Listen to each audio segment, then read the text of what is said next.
My name is Aiko, and I returned to complete the story. That began in an Okayama cafe, where revenge wore the careful mask of professional opportunity. And love disguised itself as control. What follows is the second movement of a symphony written in whispered commands and silent compliance, where two people discovered that the most elaborate victories sometimes trap their architects as completely as they destroy their targets. 3 months after that conversation in Okayama, my work brought me back to the same industrial district, the same pharmaceutical company, the same conference room, where important decisions were made with the clinical precision that characterizes modern business. But this time, the meeting included an additional participant, a man in his early 40s, whose presence carried the particular weight of someone who had learned to occupy space carefully, without drawing unnecessary attention to himself. James sat at the far end of the conference table, his posture suggesting someone who understood that his role was to observe and support rather than contribute independently. When he spoke, it was always in response to Sayaka's questions, or to clarify technical details that she had specifically requested him to address.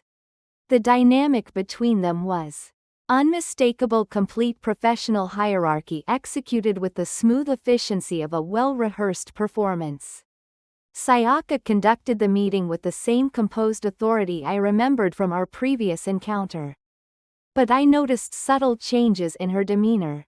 There was a hyper-awareness in the way she monitored James's contributions, a careful attention to his responses, that suggested their professional relationship required constant calibration. She was not merely managing an employee, but orchestrating a complex psychological arrangement that served purposes beyond simple business efficiency. During a brief break in the meeting, I observed James organizing documents with the meticulous attention of someone who understood that even small errors could have consequences, extending far beyond their immediate professional context.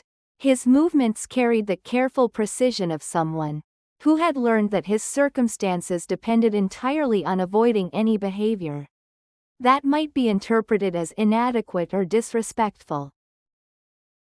After the meeting concluded and the other participants had departed, Sayaka approached me with the same discretion she had shown during our first conversation. James remained in the conference room, reviewing notes and preparing materials for what appeared to be additional work that would extend beyond normal business hours. "Would you be interested in continuing our previous conversation?" she asked, her voice carrying the same careful modulation I remembered. "I believe the next chapter of that story might interest you." We returned to the same cafe, though this time the afternoon light fell differently through the windows, casting shadows that seemed more deliberate, more purposeful. Sayaka ordered the same coffee, and I chose the same tea, as if we were participants in a ritual that required exact repetition to maintain its power. "James has been working for me for 2 months now," she began without preamble, settling into her chair with the confidence of someone who had grown comfortable with the weight of the secrets she carried. "The experience has been educational for both of us. The daily reality of their new arrangement," she explained, "had proven more complex than either of them had anticipated."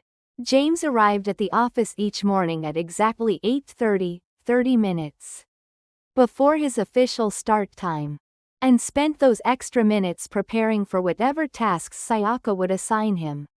He brought her coffee prepared exactly to her specifications, organized her schedule, and handled correspondence that she deemed appropriate for his level of responsibility. Their professional interactions were conducted with scrupulous formality. James addressed her as Ms. Sayaka, in all circumstances, sought her approval before making any decisions that affected their projects, and submitted detailed reports on his activities at the end of each day. The hierarchy was absolute and visible to everyone in their office. though their colleagues attributed it to normal management structure, rather than the more complex psychological arrangement that actually governed their relationship.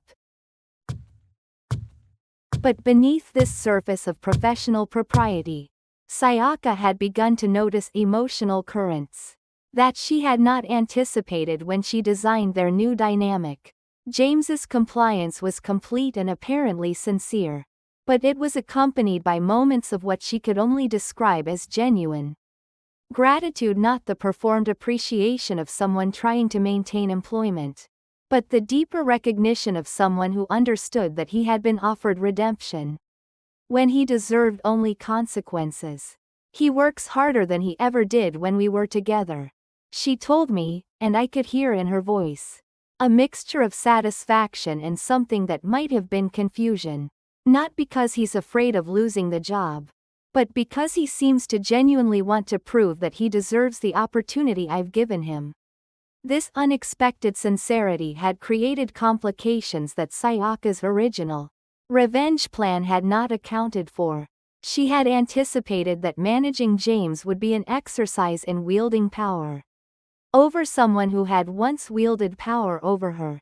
Instead, she found herself in the position of someone who had to decide, on a daily basis, how to respond to what appeared to be authentic remorse and committed effort to make amends. The question that haunted her quiet moments was whether James's behavior represented genuine transformation or simply intelligent adaptation to circumstances beyond his control. Did his careful deference reflect real understanding of the pain he had caused? Or was it merely the survival strategy of someone who had learned to say and do whatever was necessary to maintain his position? More troubling still was her own reaction to his presence.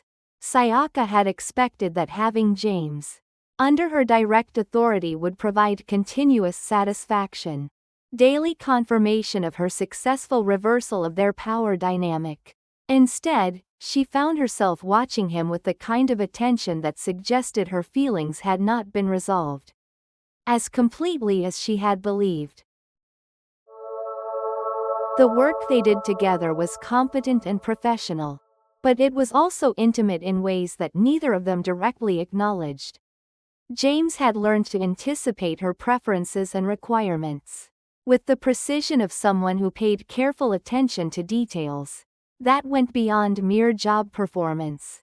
He knew how she liked her reports formatted, which projects received her priority attention, how she responded to different types of stress and challenge.